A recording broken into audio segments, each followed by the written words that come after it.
What is up, everybody, and welcome to another author reading here on day 5 of TBRCon 2023.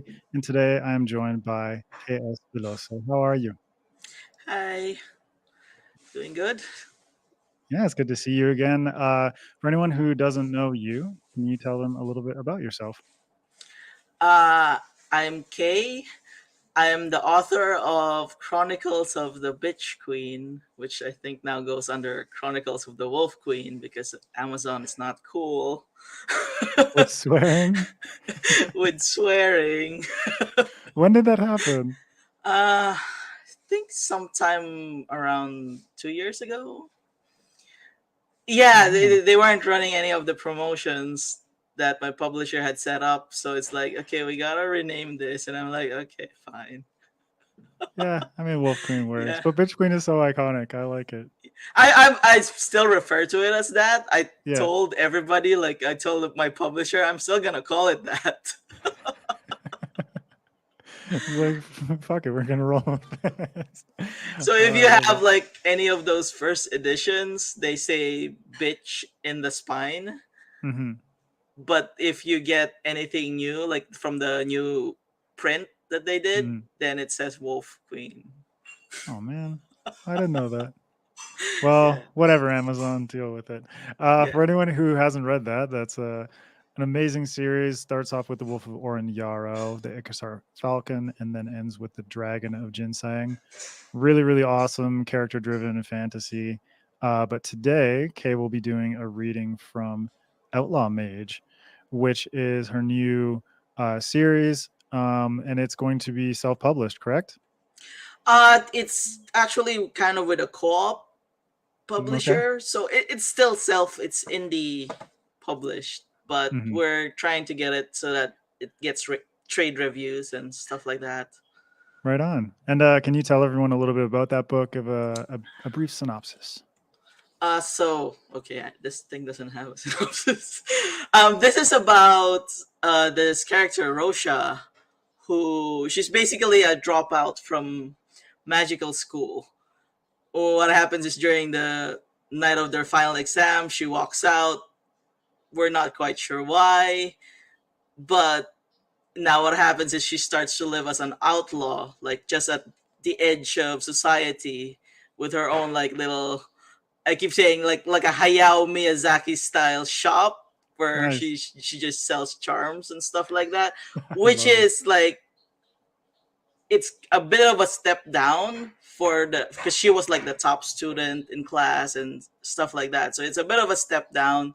So now the story is that she she now has to go back and join society because her dad is missing, and she she's the only one who can help out, stuff like that. But now she has to face like this new challenge where she's not technically supposed to be practicing magic. Hmm.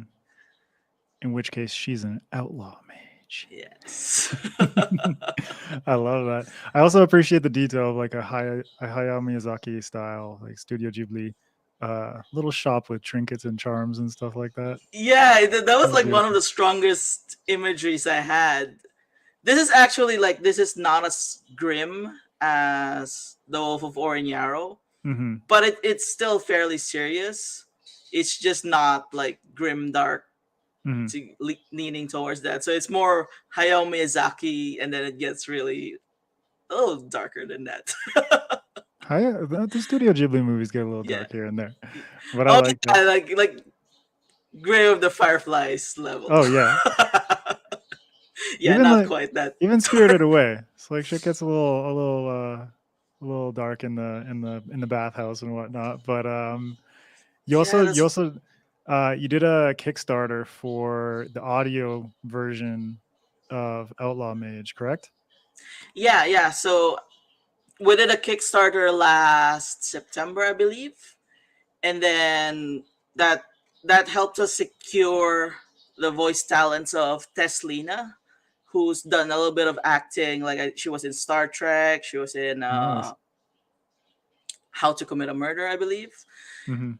So we're able to secure her voice talents because the Kickstarter did so well. Right on. I'm really glad to hear that. And the book is going to be out in August, correct? Yes. Oh, I'm so excited.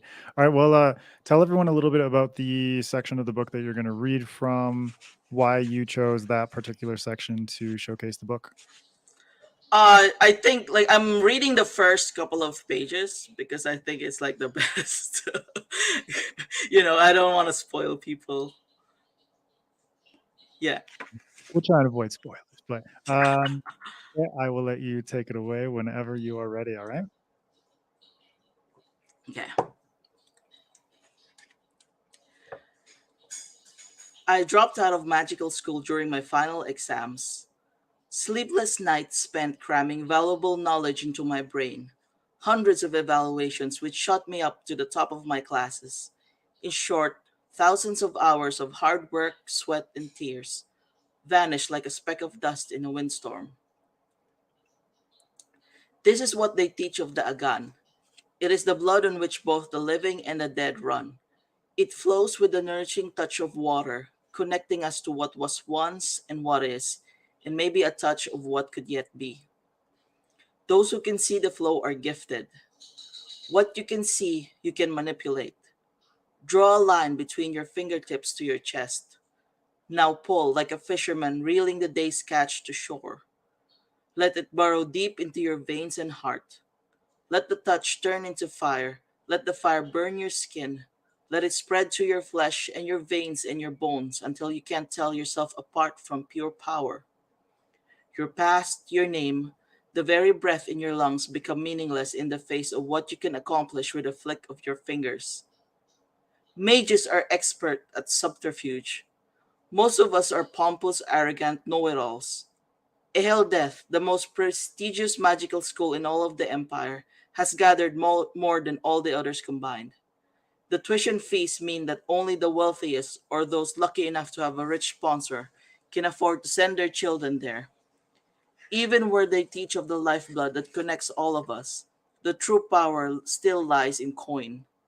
Children whose guardians cannot afford such schools are doomed to a life of servitude, bound to the will of masters born with better luck.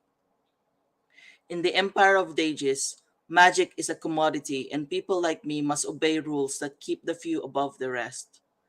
I knew all that and more. I knew the only path towards a promising career was to submit myself to the strictures of the school and therefore, by extension, the Mage Council who run both the school and the empire. I knew without its blessings I was ruined, and yet I left like a fool. I didn't once look back. It began like an itch. Exams started right at the cusp of dawn, staggered in such a way that every student got the chance to be evaluated by the givers thoroughly. Every day they gave one written test on the histories and theories of various spells, and one practical test conjuring the same spell in front of an audience. Time slots were drawn at random. You might be asked to form the spell first and then write the test later on, or the other way around. Every student was on their own. There was no way to piggyback off your classmates' hard work because most students didn't get the same spells on the same day. I'd been hoping to draw morning slots for all my practical tests. Conjuring spells was easier when you had a full night's rest. Most people preferred the other way around. The written exams gave them time to think over the steps of the spells and ensure they didn't embarrass themselves in front of the instructors. I didn't need the crutch. I'd committed every spell, every step, every theory in my mind as if it had been burned on my skull with a branding iron. The first day was an easy one for me as I got exactly what I wanted. Create balls of fire under the morning light and lob them at targets. Child's play. I hit everything on the first try. The written test, I knew I got a perfect score. How the gun could be manipulated to shift the temperature in your palms. How you drew on the air and fashioned it into a weapon of choice. Second day arrived. I woke up before anyone else in the dormitory did, sweating and itching underneath the flannel covers. I'd barely gotten more than a few hours of sleep. One simple spell out of the way meant everything else would be much harder. My eyes fell on the open book next to my mattress, my last vain attempt at a refresher, even though I already knew everything by heart. I was pretty sure I could recite the damn thing back to back. Portals, I whispered under my breath, counting the lines on my fingers. Please don't let it be portals today. You nervous, Tarelian? My bunkmate grumbled. Let the rest of us sleep before you continue muttering to yourself. I didn't answer. Instead, I picked up the book, stuffed it into my pack, and walked outside. It was still so early that the servants had yet to arrive to light the lanterns. I flicked my fingers, hoping to light one myself. Tarelian, someone yelled before I could connect to the stream. I turned to see who it was and then turned away almost at once. Evisus placed a hand on my shoulder, his fingers gripping through my robes in a gesture that seemed almost friendly at first glance. But by then, I trusted none of my classmates' intentions, and I trusted him even less. Our last week in this hellhole, he said with a grin, and talk of your performance yesterday is already making rounds as we speak. How'd you get to be so smart, Tarelian?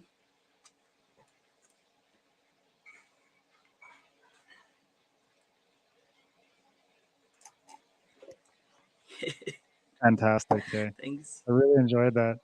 It's like a lot of you're very good at character work. Thanks. And that's something that I've had conversations with a mutual friend, Connor M. Kaplan, about just the way that you evoke so much with your characters. And I can tell it's like her personality comes through really strong, but also her attitudes towards things like magic and whatnot. So I want to kick this off just with a question for myself. How did you approach creating the main character for this book? So, what's interesting about this book is the main character actually was a child in one of my like the trilogy I had before the Mm-hmm. Bitch Queen. So I kind of knew her personality from the get-go Right. because the whole point of that first trilogy was in trying to protect like this mage child in a world where she wasn't quite safe. Mm-hmm. So coming into Outlaw Mage, I knew I wanted to obviously she would grown up by then. So I wanted to see what like the kind of experiences that she'd had, Mm-hmm. what kind of personality would like really make that come alive in a way.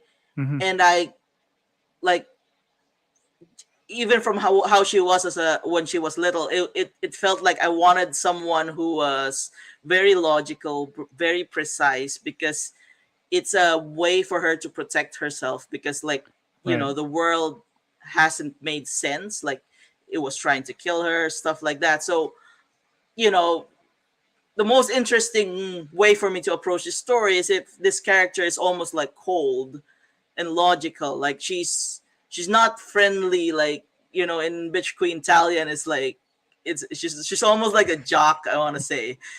She's a which made that story come alive that way. Yeah. Well, in this one, she's more of a like a bookworm kind of character, like and when once I've decided like what a character's personality is gonna be, which fits the story I'm trying to tell about them, then like the way they see the world, like I try to get into their skin as much as possible, which I like to say that it helps that I like people, like I like getting to know people. So when I get to know a character, it's like, okay, what makes you tick? What's your damage? What's your damage? So, yeah, I was muted. Sorry about that. I was gonna say like, what's your vibe, and then you went for Yeah. damage. So. I it, it's funny, but it's like it's almost like I'm playing psychologist with these characters, Yeah, I which feel is like probably I feel like a lot of writers do that. It's like they play psychologists through the creation of fictional characters all the time. Yeah. yeah, and then I run away with it, right? Because with some books, it's like, okay, yeah, that's kind of their personality. It colors their dialogue. With Yeah. my characters, it pretty much forms like their challenges, Mm-hmm. like the thing that like they're not. I kind of design a plot to really irritate them. This is Push their why they're gonna buttons kill and me. Yeah, like like in Wolf, the way I've made her husband, I really picked a husband that's really gonna piss her off, like yeah. on a personal level.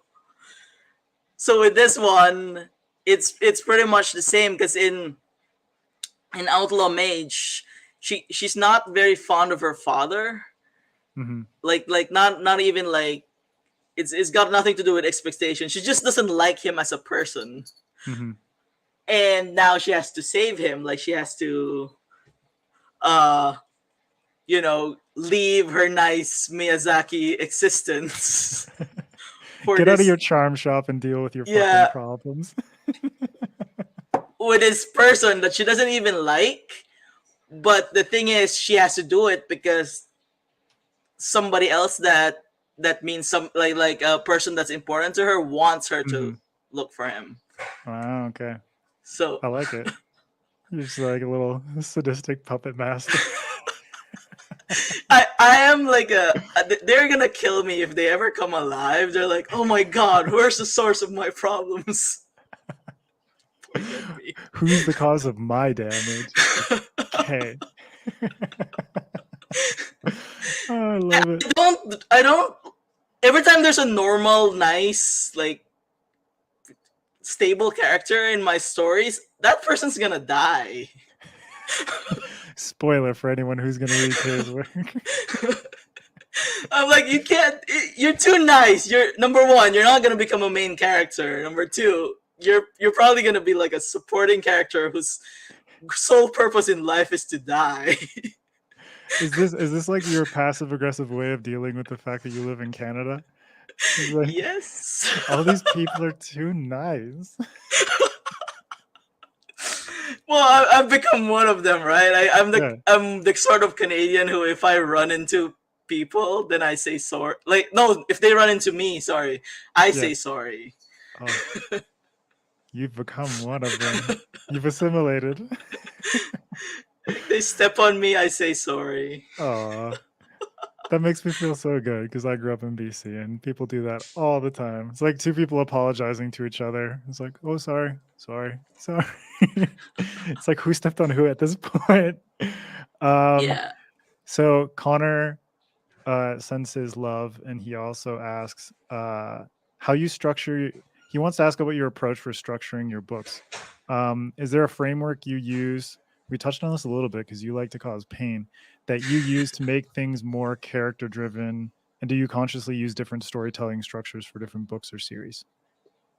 So, like with the fantasy books, I initially I didn't really think much of a structure outside like the Japanese four arc structure, which is like it's the kind of structure where you kind of show how the characters are just normally in their world in the beginning, and then stuff slowly goes wrong, and then everything is explained in the end.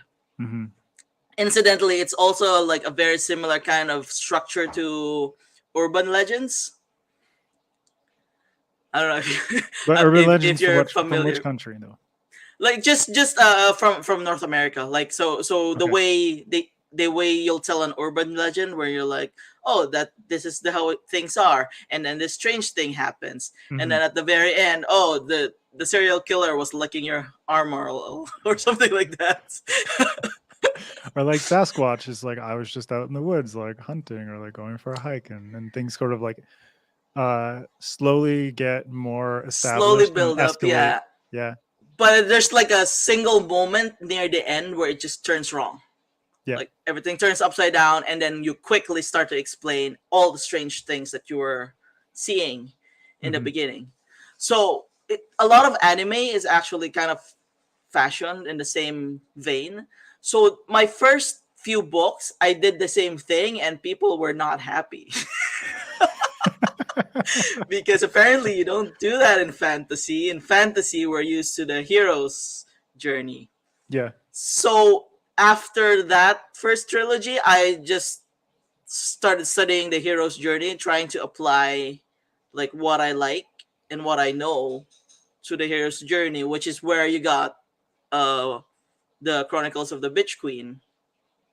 That one is it's almost like a hybrid where I did that. There's a hero's journey, definitely, if you're following her, and then it starts exploding in book 2 and then book 3, and then at the end of book 3 there's like, oh, there's actually an explanation for a lot of the strange things you're seeing from book 1 and 2. Mm-hmm. So I kind of did a hybrid. So in short, I picked the structure that'll fit the particular project.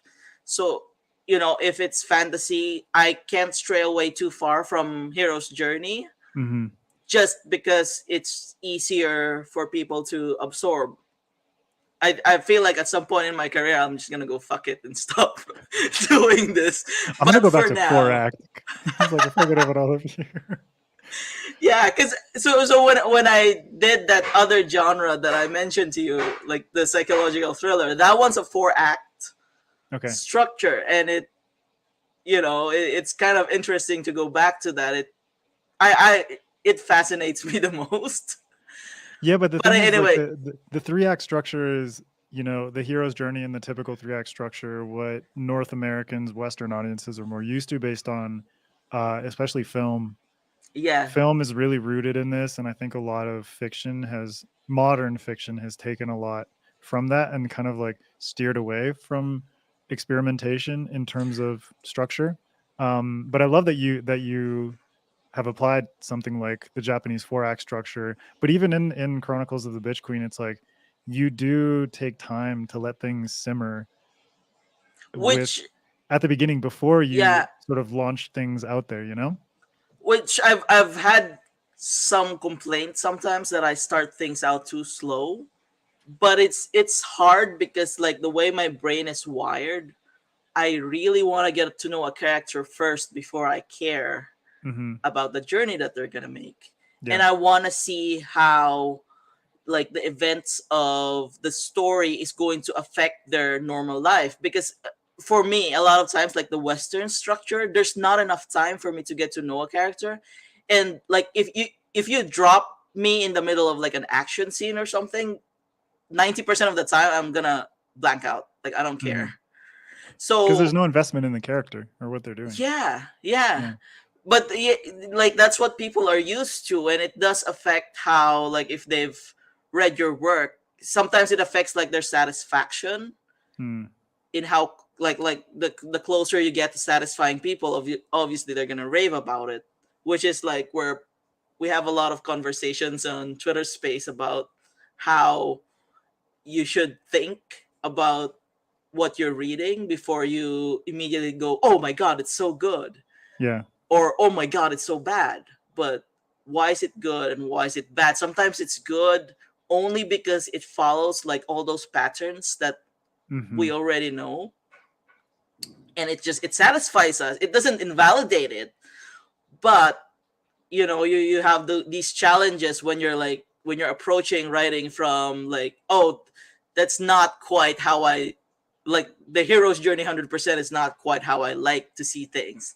I like seeing like the normal life of characters, which is why I hesitate to recommend what I like, because what I like is sometimes really, really slow.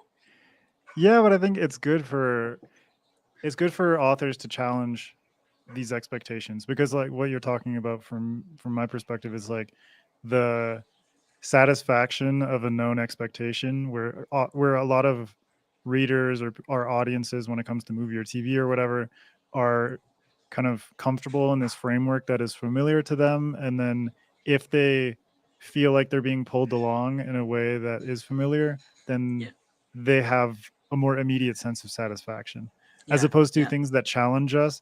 It's like if something challenges you, either you're going to drop off or you're going to have to like push a little harder and actually put some effort into it to get to the point where you realize, wow, this is actually infinitely more satisfying than what I was used to, but it just took like a little bit more effort to get there. Yeah. And I have like the opposite way where like, so I find things satisfying if you're taking the time, getting to know characters, getting to know their world. So I went through a period where I actually started watching a lot of those like action movies just to kind of get the Western structure in my head, and sometimes they're enjoyable. It's not bad. Yeah, but it's like Yeah, it's kind of brainless though. yeah, It's just like turn off your brain and soak it up kind of thing, as opposed to like really yeah, having to for put in sure. much thought. So when I'm trying to write from a character driven point of view, I think like naturally like the kind of structure I like personally, it actually makes that easier because first, we get to know the character's damage. Hmm. We get Gotta to have know the their damage. relationships. And then like once I've established that, even though I spend less time on it than I would like personally, Hmm. then I can start the plot going. Yeah. So like just at the end of that chapter, then I start to like apply the 3 act structure to it. I just play really loose with it, Hmm. with the 3 act structure, where it's like, inciting event. Does it really have to be an event? Sometimes it's just Yeah. the perspective of the character changes. Hmm. So I just make sure that I tick that in my head. Yeah. But it also doesn't have to be immediate, you know? Yeah, There can yeah, be like a little bit of prelude to that, which I really appreciate. Yeah. yeah, All right. Well, Kay, thank you so much. We'll wrap things up there. yeah. I love talking just like, yeah, I'm so excited. I'm gonna be seeing Kay later this year, so we're just gonna nerd out about structure and Yes. writing craft and stuff. But once again, that is Outlaw Mage. So that's out on August 1st, correct? Yeah. Right on. And which formats is that going to be available in? Uh, ebook, uh, paperback, hardcover, and audiobook. Nice. And so the audiobook through the Kickstarter, that's going to be a simultaneous release with the book, right? Yeah, yeah. Ah, fantastic. I'm Okay. so excited about that. And if anyone wants to dig into Kay's older works, we've been talking a lot about Chronicles of the Bitch Queen, Chronicles of the Wolf Queen, Amazon, but go check those out. Kay also has various other books and series before that. And if you want to hear her talking about martial arts and kicking ass in a parking lot in the Philippines, go listen to episode 19 of SFF Addicts, which I highly recommend. It was a lot of fun. But Kay, thank you so much for doing this reading. Thank you everyone for watching. And could you let people know where they can find you on social media? Just K_Villoso on Twitter, and KS Villoso on Instagram. Perfect. Well, thank you so much. And thank you Thank everyone for watching. Thank you for tuning in to day 5 of TBRCon 2023. And we will see you tomorrow for day 6. Thanks for having me. Bye.